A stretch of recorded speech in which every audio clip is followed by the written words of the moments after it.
भारतीय इतिहास के कुछ विषय भाग 3 उपनिवेशवाद और देहात। इसका तीसरा भाग है जिसका नाम है देहात में विद्रोह बंबई दक्कन। विद्यार्थियों, अभी तक हमने बंगाल में उपनिवेशवादी शासन के द्वारा किस प्रकार से कार्य किए गए, किसानों, जमींदारों और राजमहल की पहाड़ियों और संथाल लोगों के जीवन में किस प्रकार से परिवर्तन आ रहा था उपनिवेशवादी शासन के द्वारा, इस विषय पर हमने विस्तार से अध्ययन किया है। आइए अब हम पश्चिम भारत और परवर्ती अवधि पर दृष्टिपात करें, मतलब हम उस चीज़ को देखें। अभी हमने पूर्वी भारत, बंगाल प्रांत पूर्वी भारत में था, भारत के पूर्वी हिस्से पर हमने देखा उपनिवेशवादी शासन का हमारे किसानों पर, जमींदारों पर, पहाड़िया लोगों पर और संथालों पर क्या प्रभाव पड़ा, इस चीज़ के बारे में हमने अच्छे से समझा है। अब हम पूरब से हट करके पश्चिम की ओर आते हैं, समय का भी परिवर्तन देखेंगे, चूँकि परिवर्तन परवर्ती अवधि पर भी हम दृष्टिपात करेंगे तो यहाँ पर हमें इस बात का पता चलेगा पूरब की जगह पश्चिम में भी हमारे देश में क्या क्या प्रभाव पड़े इस चीज़ के, यानी कि उपनिवेशवादी शासन के। हम पता लगाएंगे कि बंबई और दक्कन के देहाती क्षेत्र में क्या हो रहा है। अब हम पश्चिम भारत की तरफ बढ़ेंगे। बंबई और दक्कन का जो प्रांत था, इनमें क्या हो रहा है उपनिवेशवादी शासनकाल के दौरान। ऐसे परिवर्तनों का पता लगाने का एक तरीका है वहाँ के किसान विद्रोह पर ध्यान केंद्रित करना। अगर हमें वहाँ के परिवर्तनों का पता लगाना है बंबई प्रांत और दक्कन का, तो हमें ध्यान देना होगा, हमें अध्ययन करना होगा वहाँ के किसान विद्रोहों का। चूँकि किसान यदि विद्रोह कर रहे थे तो इसका सीधा सीधा अर्थ निकलता है कि वहाँ के किसानों को किसी प्रकार की समस्या होगी औपनिवेशवादी शासन से या अन्य लोगों से, जिस कारण से वो विद्रोह कर रहे थे। विद्रोह तो व्यक्ति तभी करता है जब उसके ऊपर किसी प्रकार का अनावश्यक रूप से दबाव डाला जाए, अनावश्यक रूप से उसे कुछ कृत्य कराया जाए, तभी वो विद्रोही होता है। तो हम देखते हैं इन चीज़ों को देखने के लिए, यानी पश्चिम भारत में किसानों की क्या स्थिति थी, पश्चिम भारत में क्या हो रहा था उस समय, इसको जानने के लिए हम देखेंगे पश्चिम भारत और दक्कन प्रांत के विद्रोह, किसान विद्रोह। ऐसे परिवर्तनों का पता लगाने का एक सही तरीका हुआ कि वहाँ के किसान विद्रोह पर ध्यान केंद्रित करना। ऐसे नाजुक दौर में विद्रोही अपना गुस्सा और प्रकोपोन्माद दिखाते हैं, मतलब वो अपने गुस्सा को, अपने प्रकोप के उन्माद को दिखाने का प्रयास करते हैं। वे जैसे अन्याय और अपने दुख दर्द के कारण, मतलब जिससे उन्हें पता चलता है कि उनके विरुद्ध अन्याय हो रहा है और उन्हें दुख दर्द दिए जा रहे हैं, तो इन सब के कारण समझते हैं उनके खिलाफ आवाज़ बुलंद करते हैं। मतलब वो उनके खिलाफ जो अन्याय हो रहे हैं, जो दुख दर्द हैं, उनको समझते हैं और उनके खिलाफ वो आवाज़ बुलंद करते हैं। यदि हम उनकी नाराज़गी के आधारभूत कारणों को जानने का प्रयत्न करते हैं, हम देखते हैं कि वो किसान जो थे वो अपने आप में किस चीज़ से नाराज़ थे, वो अपने दुख दर्द को किस प्रकार समझते थे, वो अपने दुखों के खिलाफ किस प्रकार से, कष्टों के खिलाफ किस प्रकार से आवाज़ उठाते थे। यदि हम उनकी नाराज़गी के आधारभूत कारणों को जानें, यानी वो किसान जो थे वो विद्रोह क्यों करते थे, क्यों नाराज थे, इसके क्या कारण थे, तो हम उन कारणों को जानें तो उनके गुस्से की परतें उधेड़ने लगते हैं, तो हम उनके जीवन और अनुभव की झलक देख पाते हैं जो अन्यथा हमसे छिपी रहती है।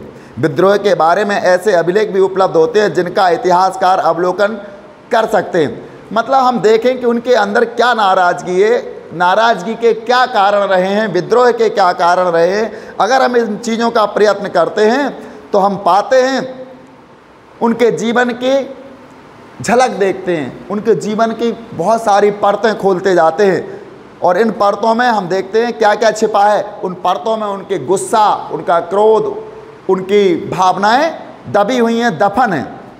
विद्रोहों के बारे में ऐसे अभिलेख भी उपलब्ध हैं जिनका इतिहासकार अवलोकन कर सकते हैं। बहुत सारे अभिलेख भी हमारे पास हैं जिनका इतिहासकार अवलोकन कर सकते हैं। विद्रोहियों की करतूतों से उत्तेजित होकर, जो विद्रोही थे उनकी करतूतों से उत्तेजित होकर और पुनः व्यवस्था स्थापित करने की उत्कट इच्छा से राज्य के प्राधिकारी केवल विद्रोह को ही दबाने का प्रयत्न नहीं करते, बल्कि वे उसे जानने बूझने की कोशिश करते हैं और उसके कारणों की भी जांच करते हैं, जिससे कि नीतियां निर्धारित की जा सकें और शांति की स्थापना हो सके। यदि हम देखें कि विद्रोही जो अधिकारी होते थे, राज्य के जो अधिकारी होते थे, वो केवल विद्रोह को दबाने का प्रयत्न नहीं करते थे, मतलब विद्रोह को कुचलने का प्रयत्न करते थे वो राज्य के अधिकारी। किसानों ने विद्रोह क्यों किया और हम इसको किस प्रकार से कुचलें, इसका ही प्रयत्न नहीं करते थे, बल्कि वे उसे जानने बूझने की कोशिश करते थे। वो ये भी करते थे कि ये विद्रोह हुआ क्यों है, इसकी भी कोशिश करते हैं और उसके कारणों की भी जांच करते हैं, जिससे कि नीतियां निर्धारित की जा सके। कंपनी के अधिकारी इस बात को देखते थे, विद्रोह क्यों हुआ, इसको कुचलना कैसे है, दबाना कैसा है, इसके क्या कारण रहे और आगे हम किस प्रकार की नीतियां बनाएं जिससे आगे विद्रोह ना हो सके।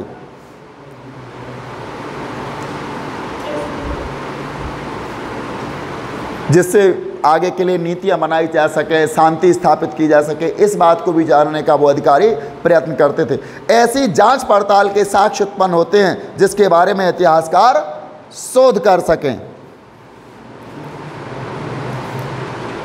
19वीं शताब्दी के दौरान भारत के विभिन्न प्रांतों के किसानों ने साहूकारों और अनाज के व्यापारियों के विरुद्ध अनेक विद्रोह किए। ऐसा ही एक दक्कन में 1875 में हुआ। दक्कन में कब हुआ? 1875 में। मतलब 19वीं शताब्दी का दौर था। भारत के विभिन्न प्रांतों से किसान और साहूकारों और अनाज व्यापारियों के विरुद्ध अनेक विद्रोह किए गए थे। दक्कन क्षेत्र था। भारत के किसानों ने व्यापारियों और अनाज के व्यापारियों, साहूकारों, इनके विरुद्ध विद्रोह किए थे। साहूकार वो व्यक्ति होता है जो किसान को आवश्यकता पड़ने पर ऋण देता है, कर्ज देता है, जिसका वो उपयोग कर अपनी कृषि में अच्छी लागत लगा करके फसल को पैदा कर सके। ये तो साहूकार होते हैं और उस जो रकम वो देते हैं उस रकम पर साहूकार इंटरेस्ट यानी ब्याज भी लेते हैं। कर्ज इतना हो जाता है किसानों के ऊपर कि वो ऋण चुका नहीं पाते और इस कारण वो आत्महत्या तक कर लेते हैं। तो उस समय दक्कन प्रांत में किसानों ने साहूकारों के विरुद्ध विद्रोह किए, अनाज के व्यापारियों के विरुद्ध विद्रोह किए। अनाज के व्यापारी अनाज बहुत सस्ता खरीदा करते थे किसानों से और इस प्रकार किसानों को बहुत हानि होती थी। कभी कभी तो खड़ी फसल ही ले जाते थे, उनकी फसल की पैदावार नहीं आ पाती थी। फसल का आकलन करके आवश्यकता पड़ती थी किसान को, तो वो किसान फसल आने से पूर्व, पकने से पहले ही किसी व्यापारी को बेच देता था, जिससे उसे कम दाम मिल पाते थे। तो इन सब बातों को देखते हुए किसानों ने दक्कन क्षेत्र में साहूकारों और अनाज व्यापारियों के विरुद्ध विद्रोह किए हैं और उनमें से एक है 1875 में हुआ दक्कन का विद्रोह। हम उसी विद्रोह पर चर्चा करेंगे। 3.1 लेखा बहियां जला दी गई। 3.1 लेखा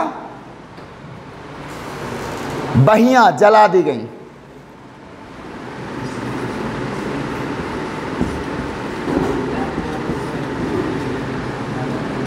जला दी गई।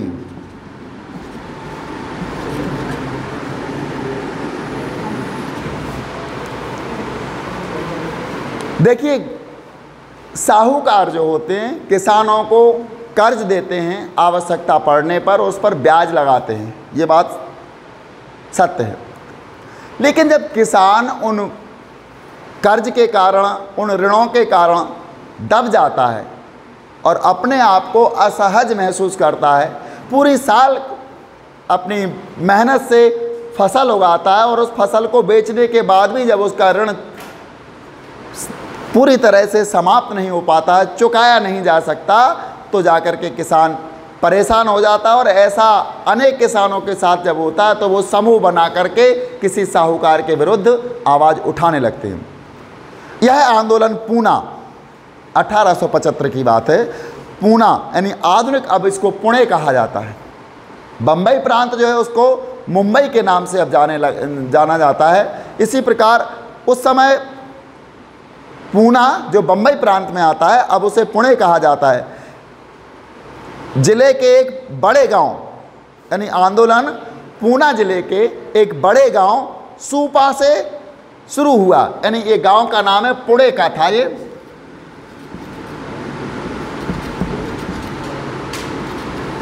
पुणे जिले के गांव सूपा, कहां से प्रारंभ हो रहा है ये? सूपा से। 1875 तो हम लिख ही चुके हैं इस आंदोलन का, जो कि दक्कन में या पूना में आंदोलन होता था। सूपा में शुरू हुआ। सूपा एक विपणन केंद्र, विपणन का मतलब होता है जहां वस्तु अनाज की उपज को खरीदा और बेचा जाता है, वो विपणन केंद्र कहलाता है, यानी कि मंडी विपणन केंद्र था जहां अनेक व्यापारी और साहूकार रहते थे। यानी इस सूपा में ये विपणन केंद्र था, यानी जहां अनाज खरीदा और बेचा जाता था। इस केंद्र में, विपणन केंद्र में क्या होता था? बहुत सारे अनाज व्यापारी और साहूकार, ये लोग रहते थे सूपा गांव में, जो पुणे जिले का एक गांव था। ये विपणन केंद्र यानी मंडी थी और यहाँ अनेक अनाज व्यापारी और साहूकार रहा करते थे, इस गांव के आसपास रहते थे। 12 मई 1875 की बात है। 12 मई 1875, 12 मई 1875 को आसपास के ग्रामीण इलाकों के रैयत यानी किसान, 12 मई 1875 को सूपा गांव के आसपास के किसान या रैयत इकट्ठे हो गए। उन्होंने साहूकारों से उनके बही खातों और ऋणबंधों की मांग करते हुए, साहूकारों से उन्होंने बही खाते और जो ऋणबंदी जो थी, ऋणबंदी का मतलब होता है जब भी साहूकार कोई ऋण देता है तो वो बंधक बना के रखता है, या तो आपके आभूषण या स्वर्ण सोना या फिर कोई मूल्यवान वस्तु या जमीन या मकान, इनको वो गिरवी रखता है, इसको बंधक कहा जाता है। तो जब किसानों जब वहाँ इकट्ठे हो गए और इकट्ठे होकर साहूकारों से उनके बही खातों और ऋणबंधों की मांग करते हुए उन पर हमला बोल दिया तो उन्होंने उनके बही खाते जला दिए। उन्होंने क्या किया? उनके बही खाते जला दिए। सूपा गांव के आसपास के किसान इकट्ठे हुए। सूपा गांव में किसान को ऋण देने वाले साहूकार और अनाज के व्यापारी रहते थे। इकट्ठी हुई भीड़ ने या इकट्ठी हुई रैयत या किसानों ने 12 मई 1875 को उनसे ऋण की बही और बंधक मांगे। जो आप बंधक करके रखे हो वो वापस कर दो और बही दे दो। लेकिन उन्होंने देने से इनकार किया तो उस भीड़ ने, किसान की भीड़ ने, उनकी बही और ऋण बंधक जो भी था उनके यहाँ जो दस्तावेज थे उनको जला दिया। अनाज की दुकानें लूट ली और कुछ मामलों में तो साहूकारों के घरों को भी आग लगा दी। अनाज की दुकानें लूट ली और कुछ मामले में साहूकारों के घरों को आग लगा दी। पूना से यह विद्रोह अहमदनगर में फैल गया। अभी तो ये पूना में था, ये विद्रोह कहाँ था? पूना में। और यहाँ की घटना है 12 मई 1875 को रैयत अर्थात किसान इकट्ठे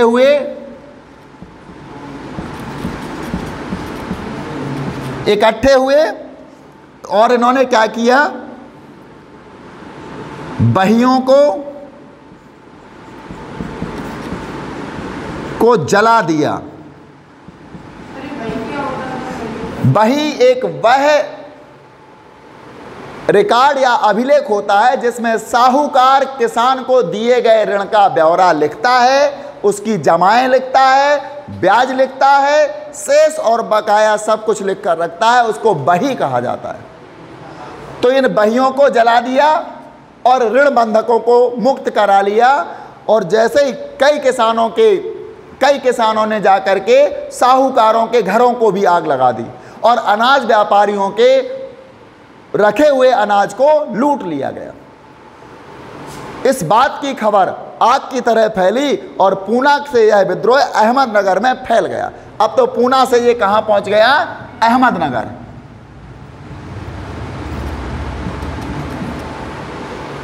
हर जगह का नियम है, हर प्रकार की, चाहे वो कोई देश हो चाहे कोई राज्य हो, हर घटना का असर या प्रभाव पड़ता है। और उसका कारण क्या है? हम एक दूसरे को देख करके कोई काम करते हैं। इसमें होता क्या है, जैसे कभी एक कॉलेज में विद्यार्थी कोई विद्रोह करके अपनी मांगें मनवा लेते हैं, तो कम से कम उस घटना को देख करके 2-4 आसपास के कॉलेज भी प्रभावित हो जाते हैं कि क्या काश हम भी ऐसा करें। तो जब किसानों ने पुणे जिले के सूपा गांव में इकट्ठा होकर के साहूकारों की बहियां जला दी और अनाज व्यापारियों के अनाज को लूट लिया, साहूकारों के घरों को तक आग लगा दी, तो इस बात से उत्साहित होकर अहमदनगर के किसानों ने भी इस विद्रोह का अनुसरण कर लिया। हम देखते हैं अहमदनगर में किस प्रकार का विद्रोह हुआ। फिर अगले 2 महीने में यहाँ से और भी आग फैल गई। आग फैलने का मतलब है अगले 2 महीने में इस विद्रोह की आग अहमदनगर में भी फैल गई।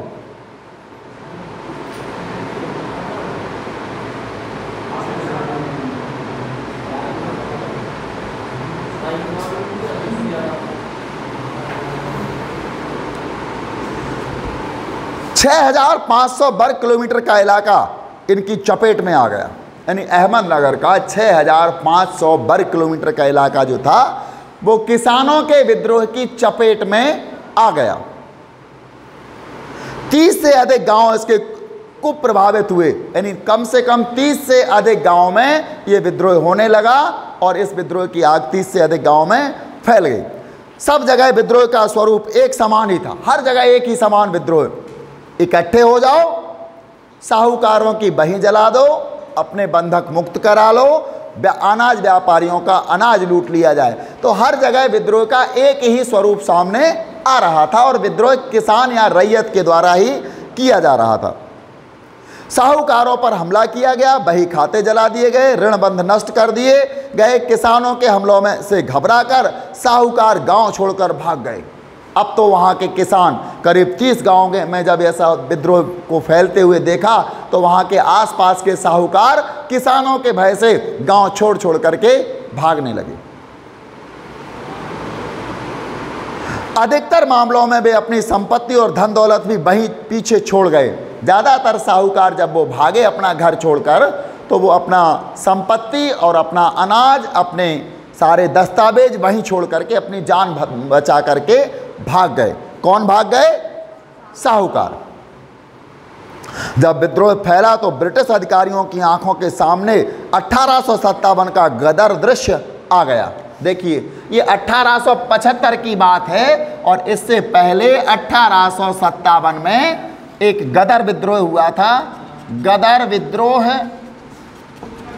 जो कि ब्रिटिश उपनिवेशवादी शासन के विरुद्ध हुआ था। इसकी शुरुआत झांसी के महारानी के द्वारा की गई थी और इस प्रकार ये विद्रोह जो हुआ था भारत में फैला था।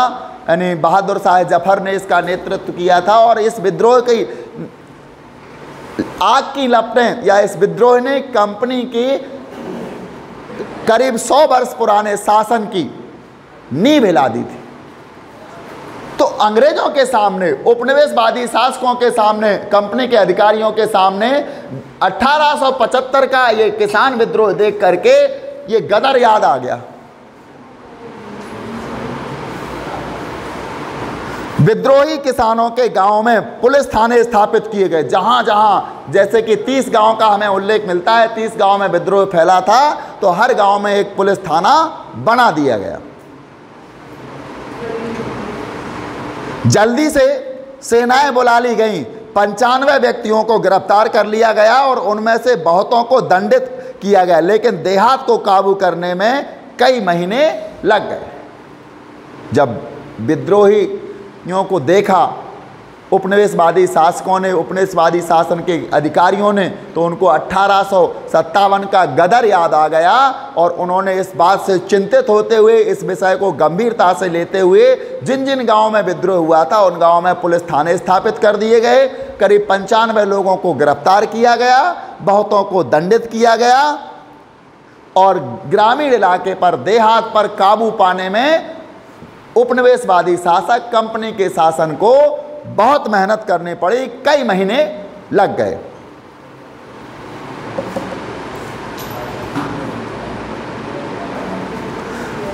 आइए हम इस अध्ययन से ये समझने का प्रयास करें कि किसानों के द्वारा ऋण पत्र और दस्तावेज क्यों जलाए गए। एक प्रश्न हमारे सामने उठता है, यह विद्रोह क्यों हुआ? इससे हमें दक्कन के देहात के बारे में और वहाँ औपनिवेशिक शासन में हुए कृषि या भूमि संबंधी परिवर्तनों के बारे में क्या पता चलता है। आइए 19वीं शताब्दी में हुए परिवर्तनों के लंबे इतिहास पर दृष्टिपात करें। हम देखें इस समय जो इतिहास हमारा 19वीं शताब्दी के इतिहास में क्या क्या परिवर्तन हुए, इस पर भी हम नज़र डालेंगे। तो सबसे पहली बात हमारे सामने आती है, ये बही खाते और ऋण पत्र क्यों जलाए गए। इस प्रश्न का हमें जवाब खोजना है। बही खाते और ऋण पत्र क्यों जलाए गए? पहला प्रश्न, ऋण पत्र और दस्तावेज क्यों जलाए गए?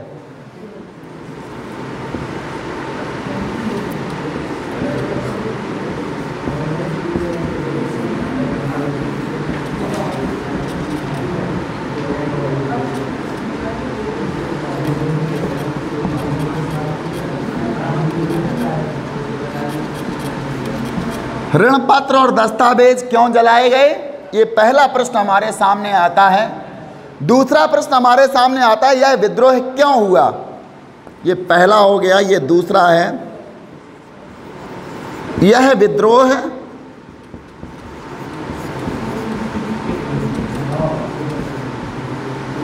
क्यों हुआ। तीसरा प्रश्न हमारे सामने खड़ा होता है इस अध्ययन से, इससे हमें दक्कन के देहात के बारे में और वहाँ औपनिवेशिक शासन में हुए कृषि या भूमि संबंधी परिवर्तनों के बारे में क्या पता चलता है। इन तीन बातों के हमें प्रश्न खोजने हैं और इन प्रश्न को खोजने के लिए हम कुछ स्रोतों पर नज़र डालेंगे और इसमें से सबसे पहला स्रोत आता है, उस दिन सूपा में क्या हुआ। सूपा जो कि पुणे जिले का एक गांव था, 1875 में यहाँ विद्रोह हुआ था, तो इसके बारे में लिखा है। उस दिन सूपा में क्या लिखा, 16 मई 1875 को पूना जिला मजिस्ट्रेट ने पुलिस आयुक्त को लिखा था। एक स्रोत है उसकी जानकारी का, सूपा विद्रोह का।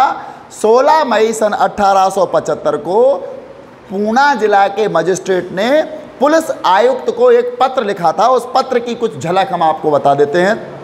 शनिवार दिनांक 15 मई को, चूँकि 15 मई 1875 को ये किसान इकट्ठे हुए थे, उसके बारे में ये प्रकाश डालता है पत्र।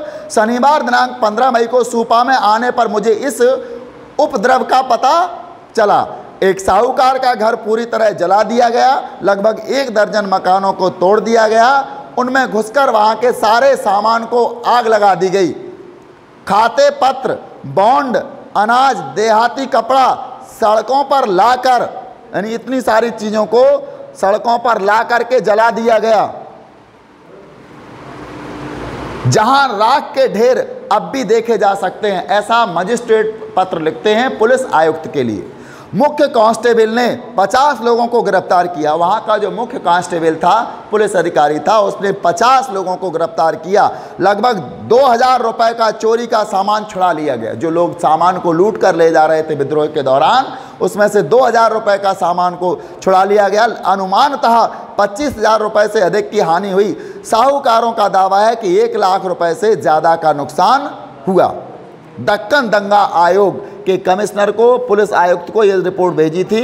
यहाँ हम अगला स्रोत देखेंगे, समाचार पत्रों में छपी रिपोर्ट, रैयत और साहूकार शीर्षक नामक निम्नलिखित रिपोर्ट 6 जून 1876 के नेटिव ओपिनियन नामक समाचार पत्र में छपी। समाचार पत्र का नाम था नेटिव ओपिनियन नामक समाचार पत्र में 6 जून सन 1876 को एक रिपोर्ट छापी गई थी।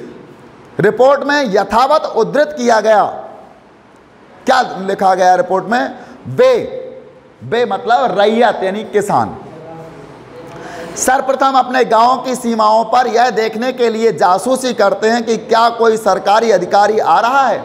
इस रिपोर्ट में लिखा है, समाचार पत्र में जो रिपोर्ट छापी गई है, इसमें साफ लिखा है कि वे यानी कि रैयत सर्वप्रथम अपने गांव की सीमाओं पर यह देखने के लिए जासूसी करते हैं कि क्या कोई सरकारी अधिकारी यहाँ आकर के हमारे गांव में तो नहीं आ रहा है। सबसे पहले किसान जाते गांव की सीमा पर, देखते हैं कि कोई सरकारी अधिकारी तो यहाँ नहीं आ रहा है, ऐसा उस रिपोर्ट में छापा गया है। और अपराधियों को समय रहते उनके आने की सूचना दे देते हैं, और गांव के जो अपराधी होते थे, विद्रोही होते थे, इन लोगों को उन अधिकारियों के आने की समय पर सूचना दे देते हैं। फिर वे एक झुंड बनाकर अपने ऋणदाताओं के घर जाते हैं, और फिर एक झुंड बनाते हैं और ऋणदाता के घर जाते हैं, यानी कि जो साहूकार होता है उसके घर जाते हैं और उनसे उनके ऋण पत्र और अन्य दस्तावेज मांगते हैं। साहूकार के घर जाते हैं और उससे ऋण पत्र और दस्तावेज मांगते हैं, और इनका इनकार करने पर ऋणदाताओं पर हमला करके छीन लेते हैं। यदि वो साहूकार इनकार कर देता है ऋण पत्र और दस्तावेज देने के लिए, तो वो जाकर के वहां उनको जबरदस्ती छीन लेते हैं। यदि ऐसी किसी घटना के समय कोई सरकारी अधिकारी उन गांव की ओर आता हुआ दिखाई दे जाता है, यानी कभी ऐसा हो जाता है, तो गुप्तचर अपराधियों को इसकी खबर पहुंचा देते हैं और अपराधी समय रहते तितर बितर हो जाते हैं। उनके और गुप्तचर होते हैं, अधिकारी के आने का पता चलता है तो वो उस खबर को अपराधियों को यानी विद्रोहियों को दे देते हैं और वो तितर बितर हो जाते हैं।